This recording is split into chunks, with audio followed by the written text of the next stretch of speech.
Бага насны хүүхдийг хүчээр хилээс ангид байлгах, эрсдэлтэй авчирсан үед өөрийгөө хэрхэн хамгаалах арга ухааныг хүүхдүүдэд эзэмшүүлэхийн тулд шинэ анимашн бүтээсэн байна.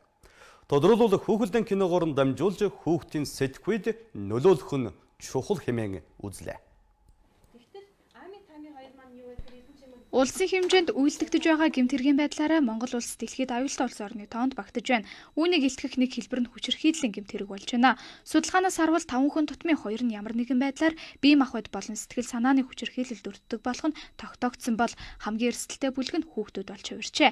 Ялангуяа бага насны хүүхдүүдийн дунд бэлгийн хүчирхийллийн хохирогч болох тохиолдлууд буурахгүй байгаа учраас хүүхдэд энэ төрлийн хүчирхийллээс өөрсдөө хамгаалах аргыг хүүхэлдэйн киногоор дамжуулан олгох анхны туршилтыг хийж байна.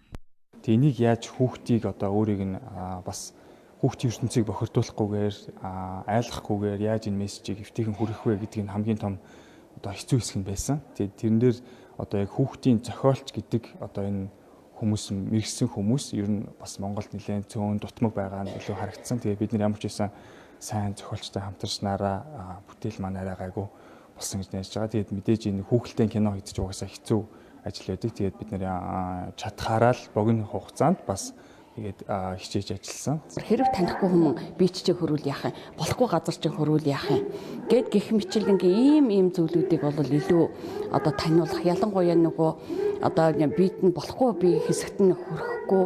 Тэгэхээр энэ маань бол ялангуяа нөгөө бага насны хүүхэд өөрийгөө хамгаалах чадвар байхгүй учраас энэ миний болохгүй хэсэг юм байна гэдгийг бол яг нөгөө амьд биетээр хүүхэлдээ дээр үзүүлж байгаа, хүүхэлдээ кинон дээр үзүүлж байгаа ширээний театр гэдэг энэ багш нарын боловсруулсан гэсэн ийм театрынхаа хэлбэрээр яг өгүүлэмжээр үзүүлж байгаа гэх маш олон аргуудыг ашиглаж байгаа. Бага насны хүүхдийг хүчирхийллээс ангид байх орчныг дэмжих төсөл эхний ээлжинд Арангаан аймгийн 8 дугаар цэцэрлэг, Баян-Хонгор аймгийн 10 дугаар цэцэрлэгт хэрэгжиж байгаа бол нийслэлийн Баянзүрх дүүргийн 6 дугаар цэцэрлэг, Баянгол дүүргийн 114 дугаар цэцэрлэг, Сонгой айрхан дүүргийн 117, Хан ул дүүргийн 28, Багнуур дүүргийн 139 дугаар цэцэрлэг гээд нийт 11 цэцэрлэгт эхний ээлжинд хэрэгжиж эхлэхээр байна. Ингэснээр хүүхэлдэйн киногоор дамжуулж хүүхдийн сэтгэхүйд нөлөөлж хүчирхийллээс өөрийгөө хэрхэн хамгаалах арга ухаанд суралцуулахад онцгой ач тустай гэж үзжээ.